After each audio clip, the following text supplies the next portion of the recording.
The sharp crack of my brother's hand across my face silenced the entire ballroom. Hundreds of the city's most elite guests froze their eyes fixed on my shattered champagne glass, bleeding into the marble floor. "You do not belong here," he screamed, his face twisted in disgust. My mother stood beside him, her diamond necklace glittering as she sneered about my past failures, loudly asking if I had come to beg for money. I did not cry, I did not flinch. I just stood there waiting for the exact right moment to destroy them. Because what they did not know was that the most powerful man in the room was about to end their entire world with a single sentence. I am Cassidy, 33 years old, and until that night, my family believed I was the ultimate failure. Before I continue this story, let me know where you are watching from in the comments below. Hit like and subscribe if you have ever had to prove your worth to people who desperately wanted to see you fail. The air in the Ritz-Carlton ballroom was heavy with the scent of expensive perfume-roasted duck and pure arrogance. It was my father Richard's 62nd birthday gala, a lavish event meticulously designed to showcase our family's supposed wealth and flawless social standing.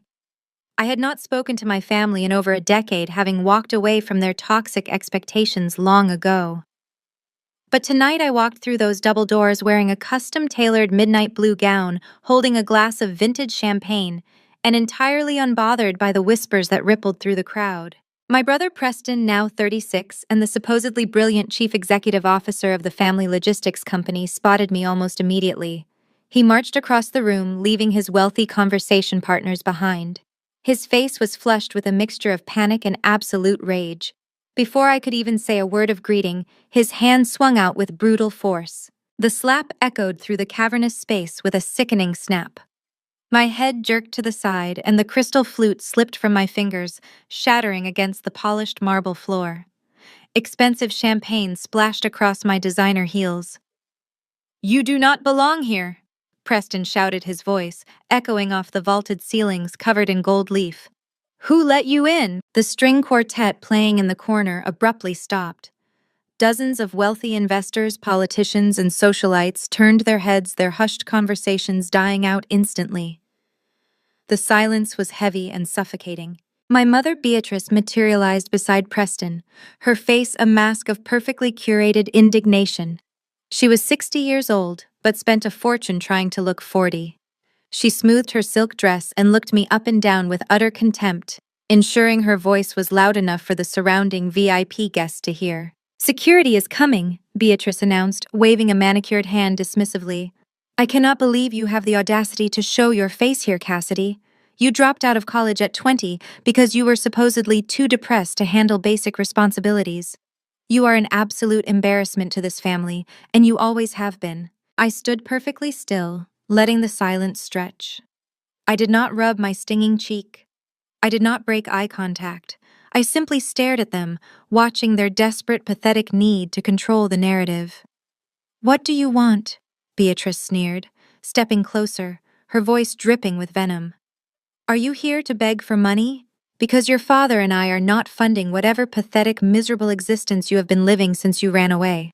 You are a college dropout. You are nothing." Preston puffed out his chest, looking around at the guests to gauge their reactions.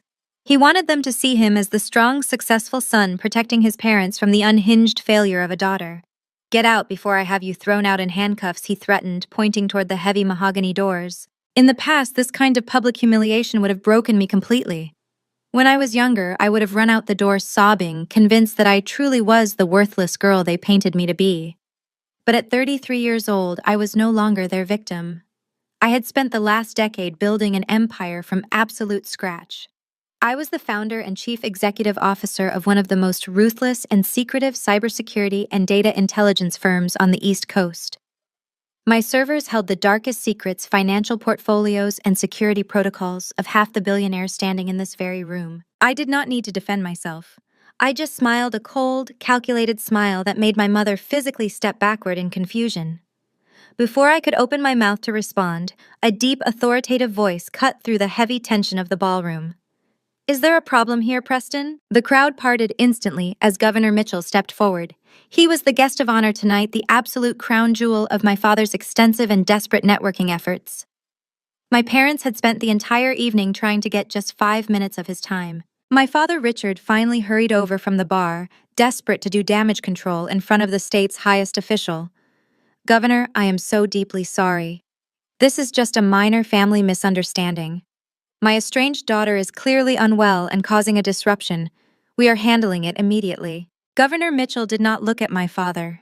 He did not look at Preston or my mother. He looked directly at me, a knowing, highly respectful grin spreading across his weathered face. He chuckled a deep, rich sound that thoroughly confused my family and sent a ripple of unease through my father's posture. The governor slowly turned his gaze back to my father, his expression shifting from amusement to absolute disbelief. He gestured toward me with his glass. You people really do not know who she is. The silence that swallowed the ballroom was absolute. You could have heard a pin drop on the carpet. Preston went completely pale, his arrogant posture dissolving into sudden uncertainty. My mother's mouth dropped open, her eyes darting between me and the governor. What do you mean? My father stammered, his voice suddenly lacking all its previous authority, as he looked from the governor to the daughter he had spent years pretending did not exist. Governor Mitchell shook his head slowly. His eyes locked on my father with a mixture of pity and absolute disdain. Richard the governor said, his voice carrying effortlessly across the silent ballroom. The woman you are threatening to throw out in handcuffs is the founder and chief executive officer of Aegis Data Defense. My father blinked rapidly, the name of the firm clearly not registering in his panicked mind. Let me clarify for you, the governor continued, stepping closer to me with a respectful nod. Last month, a highly coordinated syndicate attempted to breach the state pension fund. They were minutes away from draining $500 million from the accounts of hardworking citizens. Your daughter and her elite team of analysts detected the breach, locked down our entire financial grid, and traced the hackers back to their origin before the federal authorities even knew what was happening. She saved the state from a catastrophic financial collapse. A collective gasp rippled through the crowd. The wealthy socialites and ruthless investors who had been judging my outfit moments ago were now staring at me with naked awe. Governor Mitchell swept his arm toward the surrounding crowd. Look around this room, Richard. Half the billionaires drinking your champagne tonight are her private clients. She secures their corporate infrastructure. She protects their offshore assets. They trust her with their most heavily guarded secrets. And you just called her a worthless dropout. The color drained from Preston's face so fast he looked physically ill. He took a stumbling step backward, his hand falling limply to his side. The arrogant smirk that had been plastered on his face his entire life melted into a mask of pure terror.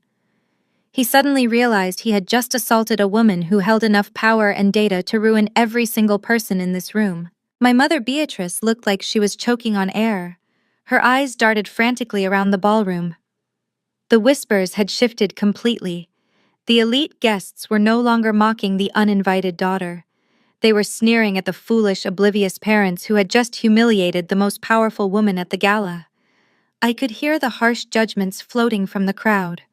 Can you believe they treated her like that? A prominent real estate mogul whispered to his wife. They disowned a tech prodigy, a banking executive muttered with a harsh laugh. Idiots. Beatrice, terrified of losing her precious social standing, immediately tried to pivot. The sudden switch in her demeanor was nauseating. Her face flushed, and she forced a shaky, desperate smile as she reached her hands out toward me. Cassidy! My mother gasped, her voice trembling with manufactured affection. Oh, sweetheart, we had no idea. We thought you were struggling. You know how protective your brother is. We were just worried about you. We are so incredibly proud of the woman you have become. She reached out to grab my arm, trying to pull me into a motherly embrace for the watching crowd. I did not move, but my icy glare made her freeze inches away from me. She recoiled as if she had touched a live wire. Do not touch me, I said, my voice barely above a whisper, but carrying enough authority to make her flinch.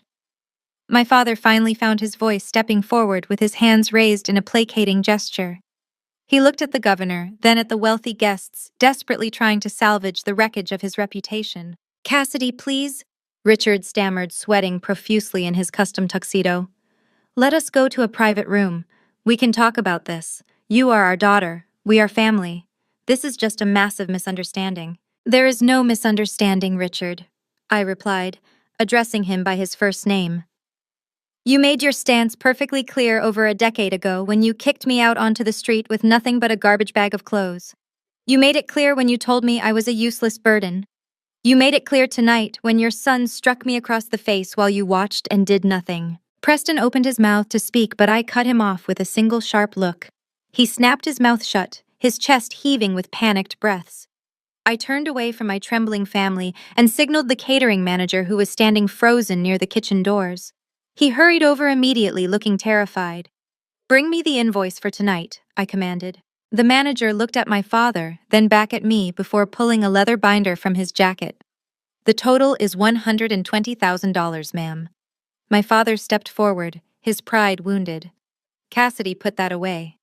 I am paying for my own birthday. I do not need your charity. You do not have a choice, I said coldly. I reached into my designer clutch and pulled out a solid titanium black card.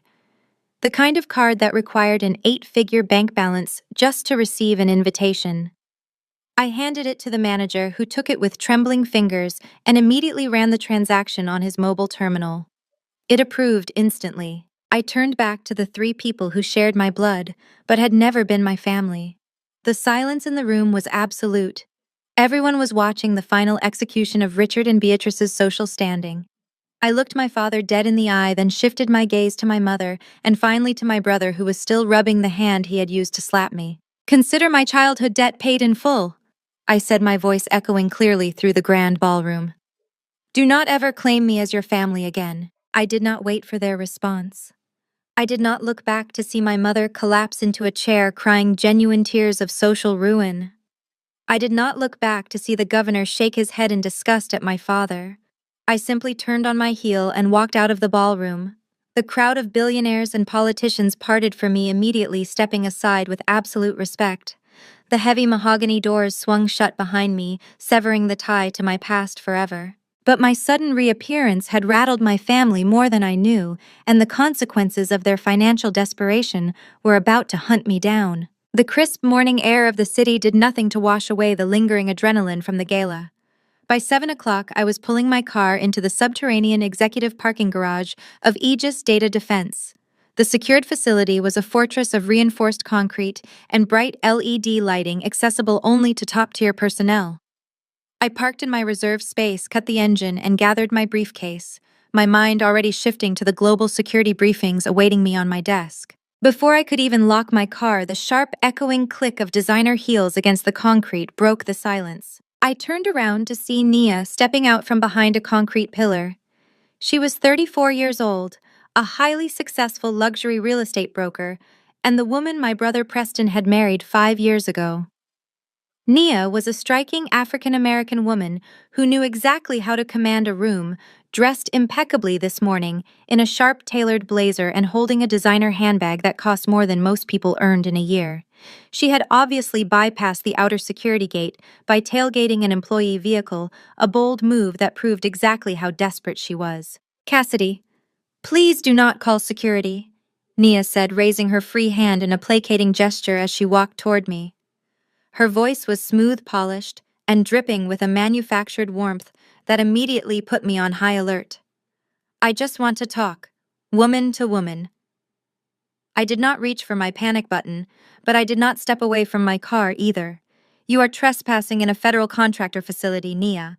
I suggest you make this quick before armed guards escort you out. Nia sighed, stopping a few feet away. She arranged her features into a mask of deep sisterly concern.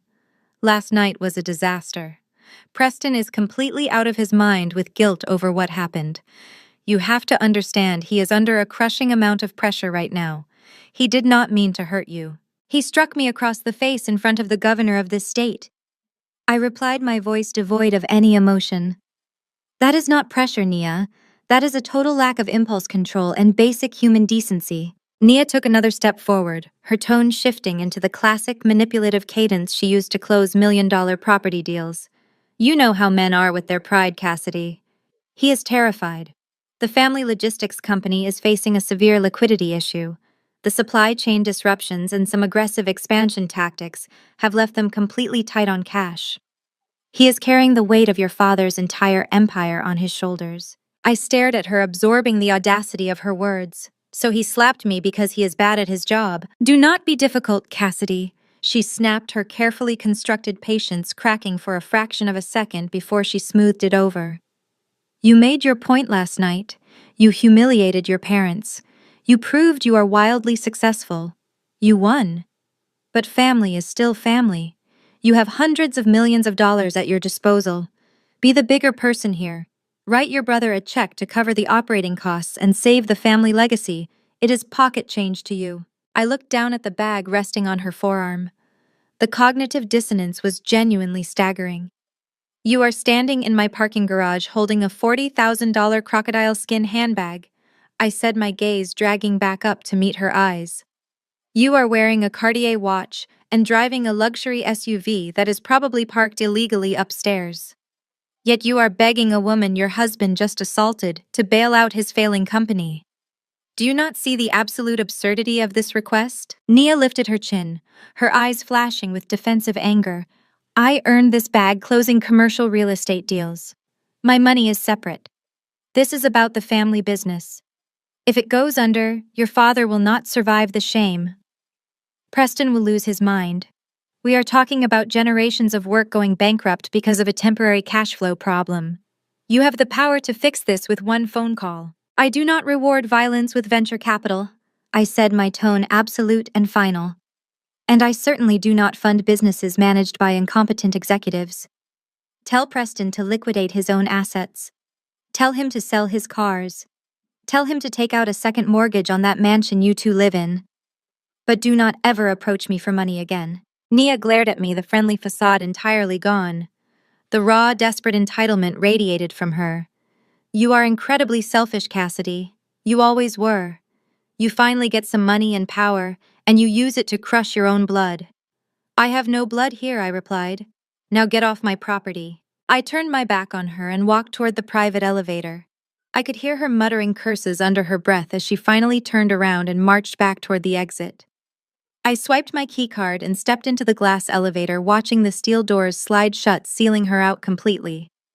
As the elevator began its rapid ascent to the top floor, the adrenaline of the confrontation slowly faded away, leaving behind the cold, calculating instincts of a data intelligence analyst. I stared at my own reflection in the polished glass doors. Something was deeply wrong. My father's logistics company had held lucrative ironclad state and federal shipping contracts for over 3 decades.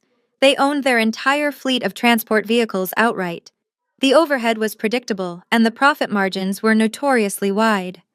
A generational empire like that does not suddenly face a catastrophic, business-ending liquidity crisis just because of minor supply chain disruptions. Furthermore, Preston was arrogant, but he was also deeply risk-averse. He liked safe, guaranteed money.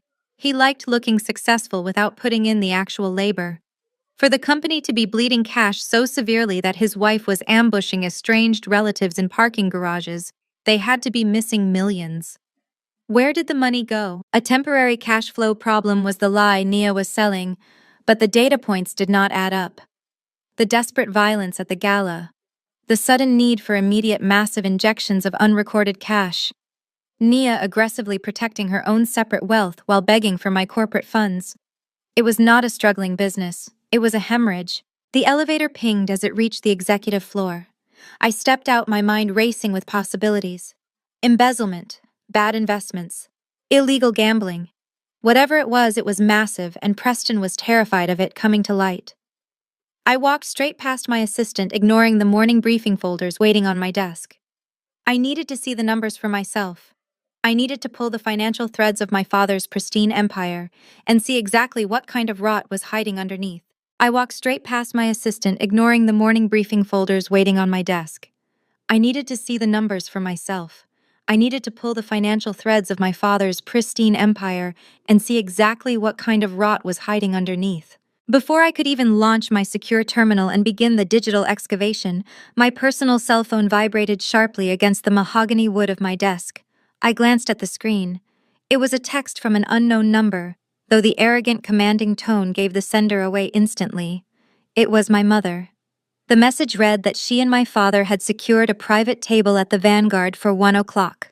She stated they expected to see me there because it was time we put this silly feud behind us. I should have blocked the number immediately.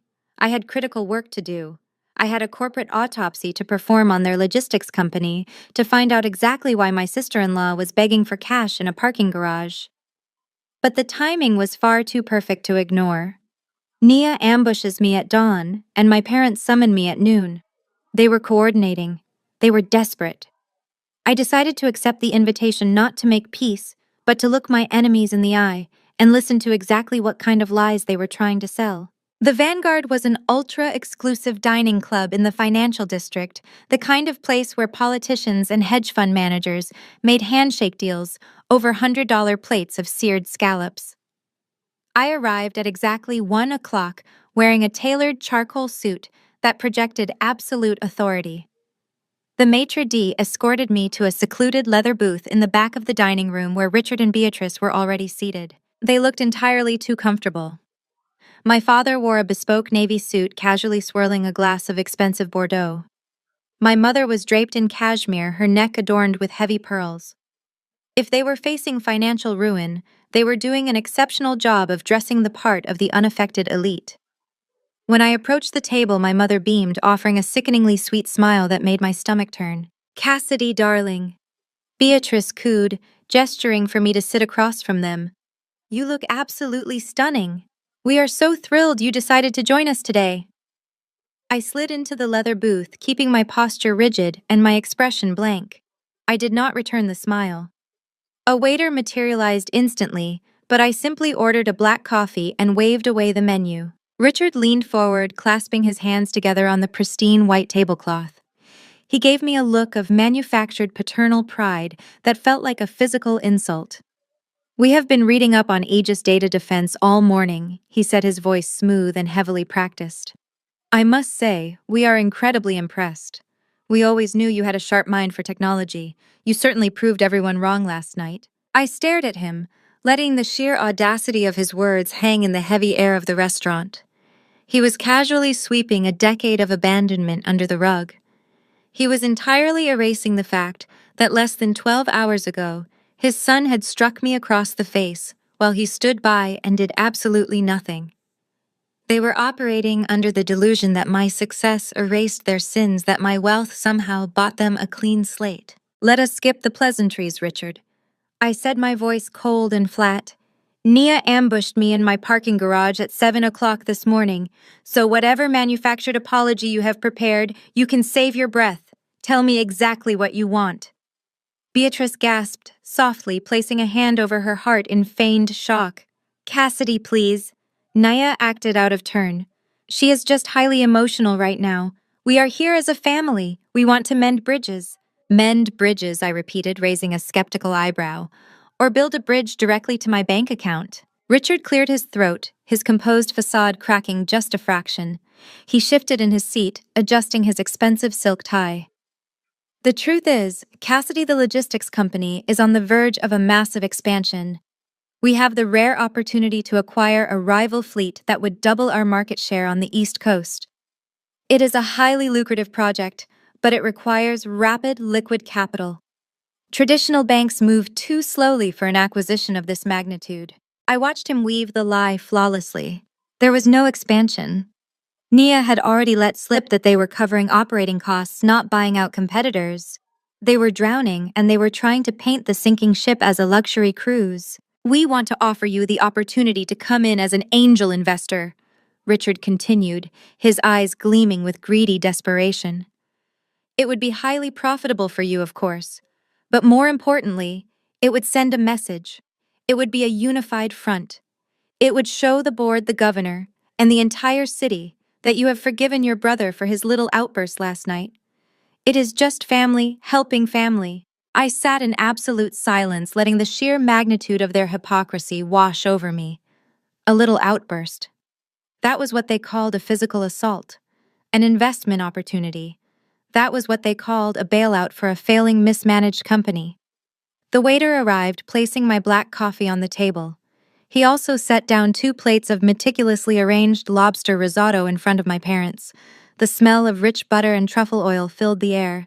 I did not touch my cup. You want me to hand over millions of dollars to Preston?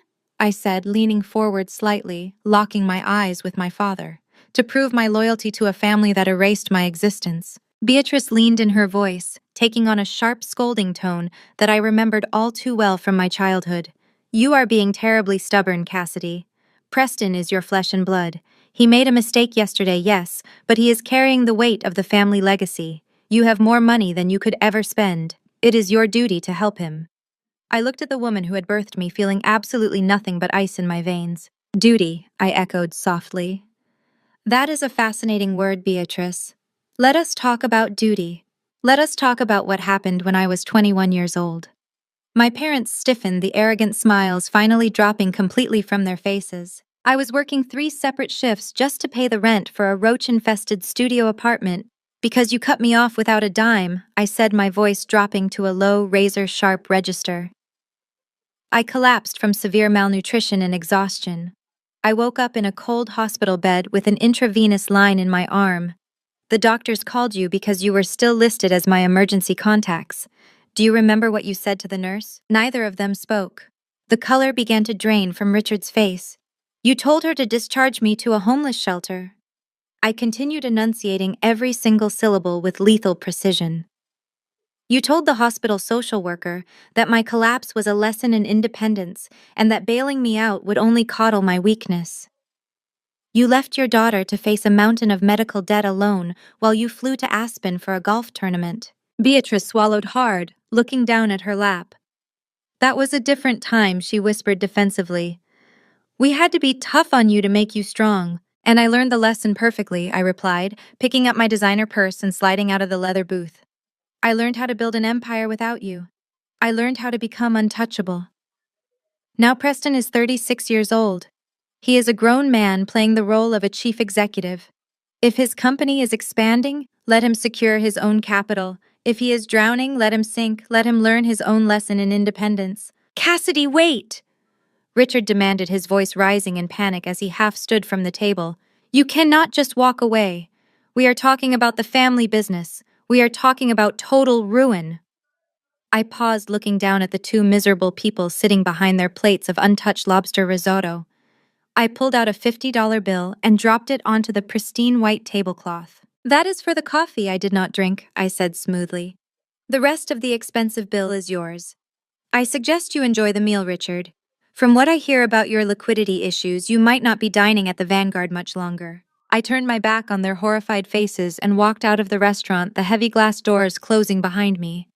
The lunch had given me exactly what I needed. Their desperation was palpable. The lie about the expansion fleet confirmed they were trying to cover up a massive financial crater. I pulled out my phone and dialed my lead analyst as I stepped into the bright afternoon sunlight. The personal confrontations were over. It was time to rip their corporate facade to shreds. Dominic picked up on the first ring. I gave him a single clear directive before stepping into the back of my waiting car. I told him to prep the secure room and isolate the network. We were going hunting. The drive back to the Aegis Data Defense headquarters took less than 20 minutes, but my mind processed 1,000 different variables along the way. My parents thought they could manipulate me with a free lunch and a fabricated story about business expansion. They were operating on outdated tactics, bringing a butter knife to a digital warfare operation. By the time my driver pulled past the heavily fortified security gates of my building, I had already mapped out the legal boundaries we were about to push. I stepped out of the elevator onto the executive floor and walked straight past the glass-walled conference rooms. At the very end of the corridor stood the SCIF, a sensitive compartmented information facility. It was a room entirely encased in radio frequency shielding, immune to electronic eavesdropping, cellular signals, or unauthorized network access. I placed my hand on the biometric scanner. The heavy steel door unsealed with a hydraulic hiss. Dominic was already inside. He was 30 years old, fiercely intelligent, and possessed an innate ability to see patterns in data that most machines missed. He sat surrounded by 6 curved monitors, his fingers flying across a mechanical keyboard. When I walked in, he did not look away from the scrolling lines of code. I isolated the server and routed our connection through a dozen encrypted proxies. Dominic said, his voice completely calm. The digital footprint will look like background noise. What exactly are we looking for, boss? Everything, I replied, pulling up a chair beside his workstation. I want the complete financial anatomy of Vanguard Logistics. I want their tax filings, their payroll records, their vendor contracts, and their debt obligations. Strip the company to the absolute bone. Dominic nodded, tapping a final command. The screens flickered, dividing into designated sectors. At first, we pulled the surface level data. The public records, the quarterly reports, filed for state compliance, the basic operational overhead. On paper, Richard and Preston had constructed a masterclass in creative accounting. To a standard auditor, the logistics company looked like a stagnant but stable enterprise. The profit margins were razor thin, supposedly due to rising fuel costs and supply chain bottlenecks. But I did not build a multi-million-dollar intelligence firm by looking at the surface. I leaned closer to the center monitor, tracing the lines of operational expenses. Look at the fleet maintenance logs, I instructed, pointing to a column of figures. Vanguard Logistics owns their trucks outright. They have an in-house mechanical team. Why are their external maintenance costs spiking by 40% over the last 3 quarters? Dominic zoomed in on the data set. He ran a cross-reference algorithm pulling the names of the third-party maintenance vendors. He highlighted 5 specific companies that had been receiving massive recurring wire transfers from my father's corporate accounts. These are shell companies, Dominic stated flatly. They were all registered within the last 2 years. 3 in Delaware, 2 in Nevada. No public-facing executives, no physical addresses other than registered agent lockboxes. Vanguard is paying phantoms. Preston was getting sloppy. I told Dominic to bypass the standard vendor firewalls and follow the money. I wanted to know exactly where those phantom maintenance fees were landing. Dominic initiated a deep dive deploying proprietary tracking software that Aegis Data Defense usually reserved for tracking international crime syndicates. We watched the money move in real time across the glowing monitors. Preston had set up an automated system to siphon funds directly from the logistics company's operating capital. The money flowed into the Delaware shell companies, washed through a series of anonymous holding accounts, and then vanished offshore. Cyprus, Dominic muttered, his eyes narrowing as the tracking software hit a wall of international banking privacy protocols. Then Malta. Then the Cayman Islands. He is tumbling the cash through jurisdictions that do not cooperate with American financial regulators. This is not a business expansion, Cassidy. This is capital flight. Keep digging. I ordered, the cold reality of my family's corruption crystallizing in my mind. Cross-reference the dates of the offshore transfers with Preston's personal travel records and calendar events. Dominic pulled up Preston's digital footprint. My brother had never been careful about his data security. He lived his life for social media validation and digital convenience. Dominic synced the massive outbound wire transfers from the shell companies with Preston's personal movements. The pattern was undeniable. Every time a massive chunk of money disappeared into an offshore account, Preston had a scheduled meeting with a specific private equity group.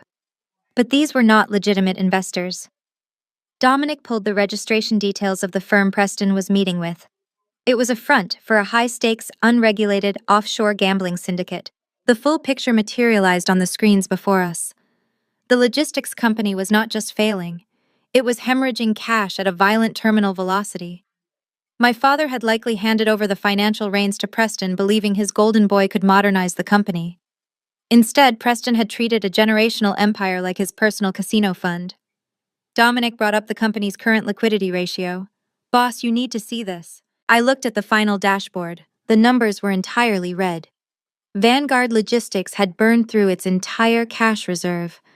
To keep the lights on and the trucks moving, Preston had started leveraging the company's hard assets. He had quietly mortgaged the warehouses. He had taken out predatory mezzanine debt using the company fleet as collateral. The millions of dollars flowing out of the company were not going toward growth, employee benefits, or operational stability. The cash was bleeding out to cover staggering, catastrophic gambling losses. They are dead in the water, Dominic said softly, leaning back in his chair. The company cannot make payroll for another 2 months. The creditors are going to seize everything. I stared at the glowing red numbers, feeling a dark, profound sense of vindication. Nia had begged me for money in the parking lot. My parents had tried to manipulate me into an investment over luxury meals.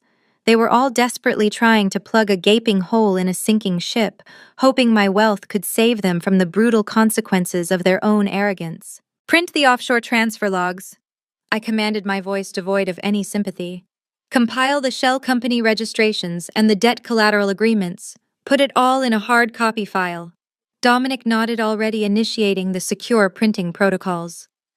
We got him, he said. We only have the first piece, I replied, staring at the financial wreckage of my father's legacy. Now I want to see exactly how desperate my brother truly is. Search the shadow ledgers for my name. I want to know if he tried to drag me into this grave with him. Dominic's fingers flew across the mechanical keyboard with a renewed sense of urgency. The ambient hum of the server racks seemed to amplify in the heavy silence of the room. He ran my personal identification matrix through the dark web financial registries, scanning unregulated lending platforms and private equity back channels. For several long minutes, the monitors flashed with lines of encrypted data. I stood behind him, my arms crossed, watching the automated algorithms scrub through thousands of digital records. The $8 million Preston had already embezzled and washed through the Cayman Islands proved he was a criminal. But stealing from our father was one thing. I needed to know if his desperation had crossed the line into targeting me directly. A sharp warning tone suddenly chimed from the central console. Dominic froze. A red alert dialog box expanded across the primary monitor. Boss Dominic said, his voice dropping an octave. The tracking software just hit a massive tripwire in a shadow banking network based out of Chicago. Pull it up, I ordered, leaning closer to the screen. Dominic bypassed the final security gateway and opened a scanned digital packet. It was a commercial loan agreement. The lender was a notorious mezzanine debt firm known for predatory interest rates and ruthless collection tactics. They operated in the gray area of corporate finance, lending exorbitant amounts of cash to desperate companies that traditional banks had already blacklisted. The principal loan amount was $3 million. The interest rate was a staggering 22% compounding monthly. The borrower was listed as Vanguard Logistics. Scroll down to the guarantor section, I commanded, a cold knot forming in the pit of my stomach. Dominic scrolled to the final page of the document. The digital signatures glowed brightly against the stark white background. The primary signatory was Preston.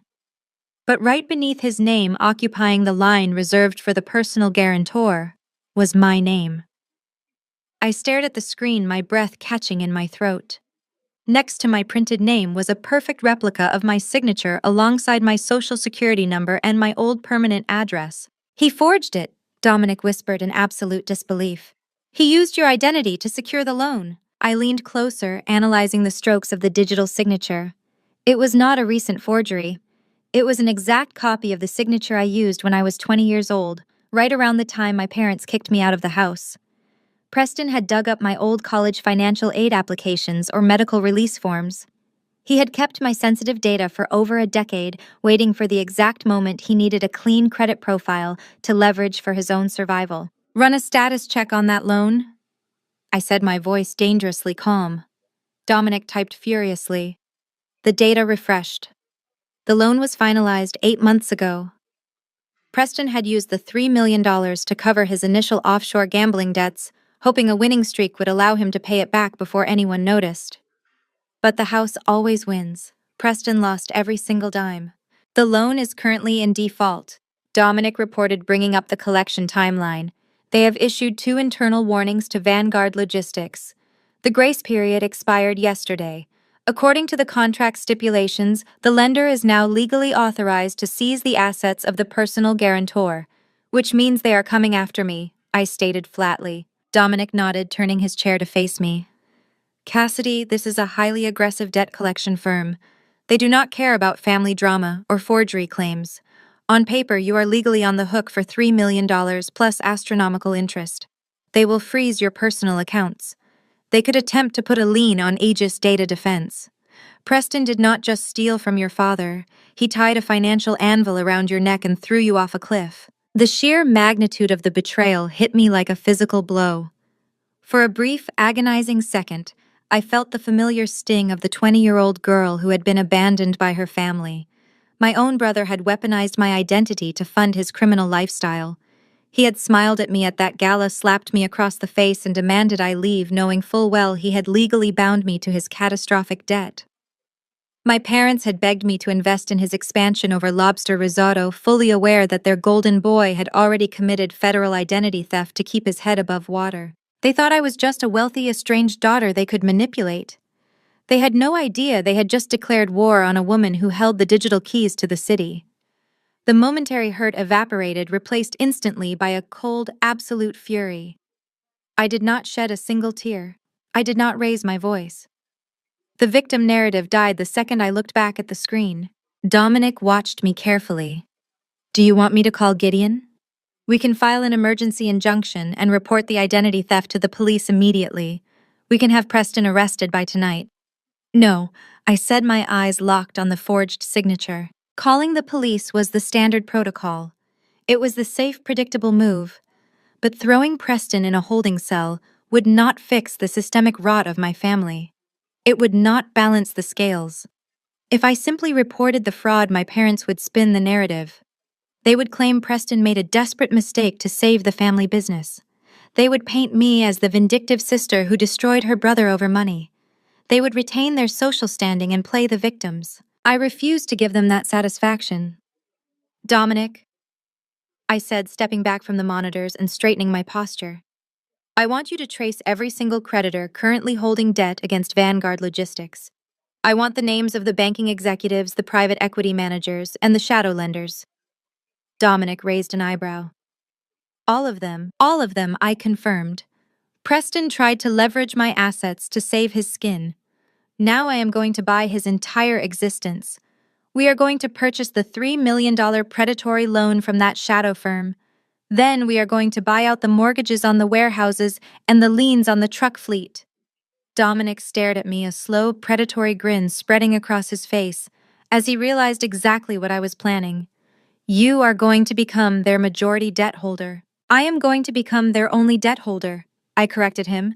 They wanted my money. They are going to get it. I am going to buy Vanguard Logistics out from under them piece by agonizing piece. And when the time is right, I am not just going to foreclose on their company. I am going to take everything they own. I turned toward the heavy steel door of the secure facility, the plan already executing flawlessly in my mind. Set up a secure line to Gideon, ordered without looking back. Tell him to prepare the acquisition contracts. We are going corporate hunting. The ambush in the parking garage and the hypocritical lunch had been their final, desperate moves to survive. They thought they were playing a game of family manipulation, but the game had just ended and the slaughter was about to begin. Gideon arrived at my penthouse exactly 45 minutes later. He was a ruthless Wall Street litigator who moved through corporate bloodbaths with the precision of a surgeon. He did not ask how I felt. He did not offer useless sympathies about family betrayal. He walked through my front door, dropped his leather briefcase onto the glass dining table, and pulled out a gold pen. I slid the printed dossier Dominic had compiled across the table. Gideon reviewed the offshore transfer logs, the shell company registrations, and finally, the forged $3 million loan agreement. His eyes tracked the fake signature. A sharp, predatory smile broke across his face. He committed federal wire fraud and aggravated identity theft. Gideon stated, his voice a low, gravelly hum of anticipation. And he tied it directly to the primary operating accounts of Vanguard Logistics. We have him dead to rights, Cassidy. I can have federal marshals dragging him out of his bed by dawn. No marshals, I replied, pouring myself a glass of sparkling water. I told you on the phone, we are not just putting him in a cell, we are taking the company. I need to paralyze him first. I want him to know that I hold the detonator, and I want him to spend the next 48 hours suffocating in his own panic. Gideon leaned back, tapping his gold pen against the glass table. Then we hit him with a shock and awe legal strike. A formal cease and desist regarding the fraudulent use of your identity, paired with an immediate demand for a forensic corporate audit. Since your social security number is now legally bound to their corporate debt, you have the statutory right to demand a full review of their ledgers. We will bury him in legal threats so severe he will not be able to breathe. Draft it, I commanded. Make it heavy, make it terrifying. We spent the next 2 hours constructing a legal binder designed to act as a psychological weapon. It contained copies of the forged signature references to the exact federal statutes Preston had violated and a notice that an independent forensic accounting firm had been retained to audit Vanguard Logistics. We demanded immediate access to all servers, offshore transaction logs, and internal communications. We set a deadline of 48 hours for his total compliance. Failure to comply would result in immediate criminal prosecution and the freezing of all corporate assets. We did not call him. We did not send an angry email. We sent a process server wearing a sharp black suit directly to the headquarters of Vanguard Logistics. Across town, Preston was sitting in his expansive corner office, desperately trying to ignore the ringing phones. The logistics company was in a state of quiet chaos. Unpaid vendors were threatening to halt shipments, and the accounting department was demanding answers about the missing cash reserves. Preston was sweating through his custom-tailored shirt, staring at his computer screen, trying to figure out how to squeeze another loan out of a shadow bank. The heavy glass door to his office swung open. His secretary stood there, looking terrified, followed closely by the process server. The man in the black suit did not ask for permission. He walked straight up to Preston's massive oak desk and dropped a thick, leather-bound legal binder right on top of his keyboard. The thud echoed through the room. "Preston Henderson, you have been served," the man said flatly, before turning on his heel and walking out. Preston stared at the binder. The gold-embossed logo of Gideon's notorious Wall Street law firm gleamed under the fluorescent lights. His hands began to shake as he reached out and flipped open the heavy cover. The first page was the cease and desist order. The second page was the high-definition scan of the forged $3 million loan document. The third page outlined the minimum federal sentencing guidelines for aggravated identity theft and wire fraud. Preston felt the blood drain entirely from his face. His stomach violently lurched. He gripped the edge of his desk, his vision tunneling. He had assumed I was still the fragile, depressed 20-year-old girl they had easily discarded. He thought he could steal my identity, use it to cover his gambling debts, and I would be too ignorant or too scared to ever find out. He flipped to the next section. It was the demand for a forensic audit signed by my legal team invoking my rights as a defrauded guarantor. I was demanding access to the exact servers where he had been hiding the Cayman Islands transfers. I was demanding the ledgers for the fake maintenance companies. "She knows," Preston whispered to the empty room, his voice cracking with pure terror. "She knows everything." The arrogant facade he had worn his entire life instantly shattered. The reality of his situation crashed down on him with the weight of a collapsing building. He was not facing a disappointed sister. He was facing a corporate executioner. Panic seized his brain. He lunged out of his leather chair and slammed his office door shut, locking the deadbolt. He scrambled back to his desk, his breath coming in short, erratic gasps. He grabbed the phone and dialed Nia, but it went straight to voicemail. He threw the phone across the desk. He had to hide the evidence. He had 48 hours before my auditors ripped his company apart. Preston frantically logged into his administrative terminal. He tried to delete the routing numbers for the offshore accounts, but his hands were trembling so badly he kept mistyping his own password. When he finally accessed the shadow ledger, he began desperately highlighting rows of wire transfers, hitting the delete key over and over. He grabbed a stack of physical bank statements from his bottom drawer and shoved them blindly into the paper shredder, the loud grinding noise of the machine, masking the sound of his own ragged breathing. He thought deleting the local files would save him. He thought shredding the paper would erase the trail. He was a fool playing a digital game against the CEO of a cybersecurity empire. Dominic had already cloned every single byte of data on his server 4 hours ago. Preston collapsed into his chair, wiping cold sweat from his forehead. The shredded paper filled the bin. The local files were wiped. But the heavy legal binder still sat on his desk, a glaring reminder that his world was ending. He stared at the signature at the bottom of the cease and desist letter. My signature. Bold, aggressive, and completely unforgiving. The weak college dropout he had slapped just 24 hours ago now held his entire life in the palm of her hand, and he finally realized she was going to crush it. The security intercom in my penthouse chimed softly, breaking the quiet focus of my evening. I stood by the floor-to-ceiling windows looking out over the glittering city skyline. Dominic and Gideon had already left, leaving me alone to monitor the digital fallout of our legal strike. I walked over to the security panel and pressed the speaker button. My private concierge sounded distinctly uncomfortable. Ms. Cassidy, your sister-in-law is in the lobby. She bypassed the outer gate by following a delivery truck and is currently demanding to be led up to your residence.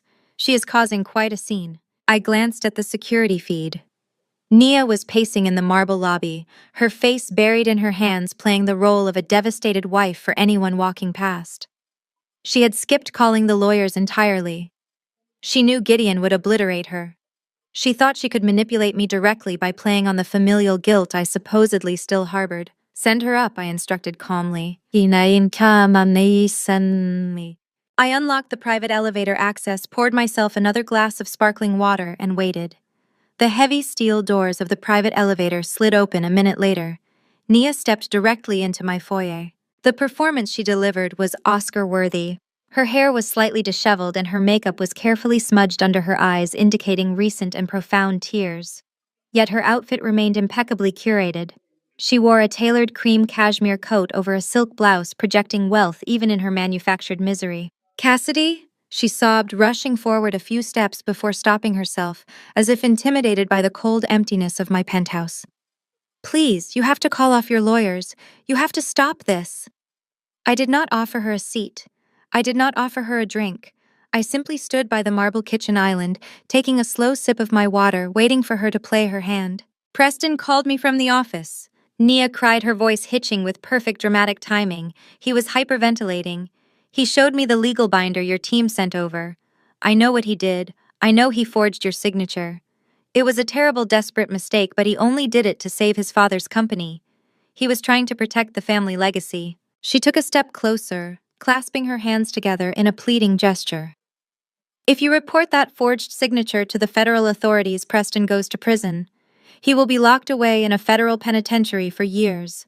My children will grow up without a father. Do you understand what that means? You will be destroying two innocent children who love their uncle. You will ruin my family completely. Her breathing hitched again and she wiped a single tear from her cheek. Cassidy, you are worth hundreds of millions of dollars. Your cybersecurity firm makes more money in a month than that entire loan is worth. You can afford the $3 million. You could pay off that shadow bank tomorrow and not even notice the money is gone. Do not destroy my family over money. Please be the bigger person and let this go. I remained entirely silent. The quiet in the penthouse grew heavy, stretching out until it became deeply uncomfortable.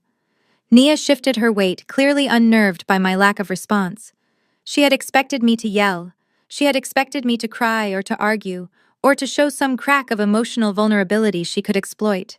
My absolute stillness was throwing her off her script. My eyes slowly tracked downward, analyzing every detail of her appearance. I looked at the diamond studs in her ears. I looked at the limited edition Cartier bracelet resting on her wrist. And then my gaze locked onto the handbag she had tightly clutched against her side during her entire emotional monologue. It was an Hermes Birkin bag, specifically a Himalayan crocodile Birkin with palladium hardware. As someone who routinely dealt with ultra-wealthy clients, I knew exactly what that bag cost. It was a $40,000 accessory. It was an item that required a massive purchasing history and immense liquid capital just to be offered the chance to buy it. Nia noticed my gaze. Her grip on the handle tightened defensively, her knuckles turning slightly white. She tried to subtly shift the bag behind her cashmere coat, but the movement only highlighted the sheer absurdity of her presence in my home. You are standing in my living room crying about your husband facing federal prison for a $3 million fraud? I said, my voice completely devoid of sympathy. You are begging me to pay off his criminal debt to save your innocent children. You are telling me that $3 million is pocket change to me. I set my glass of water down on the marble counter with a sharp, definitive clink. Yet, you walked into my home carrying a handbag that costs more than the median annual salary in this country. I continued, taking a slow, deliberate step toward her. You are wearing $50,000 worth of jewelry on your wrists. You are demanding that I sacrifice my own capital to cover a high-interest predatory loan that your husband secured by committing identity theft against me. Nia opened her mouth to speak, but her previous weeping persona vanished instantly. The tears stopped. Her posture straightened. Her eyes hardened into a defensive, calculating glare. I earned this bag. She snapped, her tone entirely shifting from a desperate mother to a ruthless real estate broker. I work 60-hour weeks closing luxury commercial properties. My income is entirely separate from the logistics company. I should not have to liquidate my hard-earned assets because Preston made a reckless decision to save his father. You have the liquidity to make this disappear instantly without altering your lifestyle. I do not. I stared at her, letting the absolute delusion of her statement hang in the air. She wanted to play the victim of her husband's poor business choices while fiercely protecting the wealth she had accumulated. She thought her hands were clean. She thought she was just an innocent bystander caught in the crossfire of the family drama. But Dominic and I had not just looked at Preston's offshore accounts. We had traced the entire financial ecosystem of Vanguard Logistics. I knew exactly how Nia afforded the Himalayan Birkin bag. I knew exactly how she funded her luxury lifestyle. And I knew that her hands were just as dirty as the man she was trying to protect. I reached over to the kitchen island and picked up a manila folder that Gideon had left behind. It was time to pull the rug entirely out from under her. I opened the manila folder and dropped it onto the marble island. The glossy pages fanned out, catching the ambient light of the penthouse. Take a look, Nia. I instructed, my voice flat and commanding. Tell me again about your completely separate income. Nia eyed the folder like it was a live explosive. She hesitated for a fraction of a second before stepping forward, her expensive heels clicking sharply against the floor. She picked up the top document. It was a ledger. Not from Vanguard Logistics, but from her own highly lauded luxury real estate brokerage. Her eyes scanned the highlighted lines, and the remaining color drained from her perfectly contoured face. Her jaw tightened, the muscles ticking visibly beneath her skin. I did not give her time to process the shock or formulate a lie. My analysts spent the morning tracking the $8 million Preston siphoned out of my father's company, I said, pacing slowly behind the kitchen counter, keeping my gaze locked on her. We found the offshore accounts in Cyprus and the Cayman Islands. We found the gambling syndicate. But Preston is an amateur. He lost a few million at the tables, sure. But he is far too cowardly to burn $8 million purely on bad hands. He needed a way to bring a large chunk of that cash back onto American soil without triggering the Internal Revenue Service. He needed to wash it. I pointed to the second document in her trembling hands. That is exactly where you came in. Nia, I continued, my voice echoing in the vast, quiet space of the living room. We traced $3 million flowing from Preston's overseas shell companies directly into escrow accounts managed by your luxury brokerage. You orchestrated the purchase of 4 practically abandoned commercial lots in the industrial district, using anonymous limited liability companies as the buyers.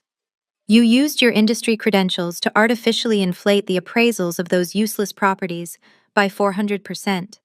Preston's stolen money bought the lots, and your brokerage collected a massive, completely legal-looking commission on every single transaction. Nia's eyes darted rapidly across the pages, searching for a flaw in the data, a loophole she could exploit.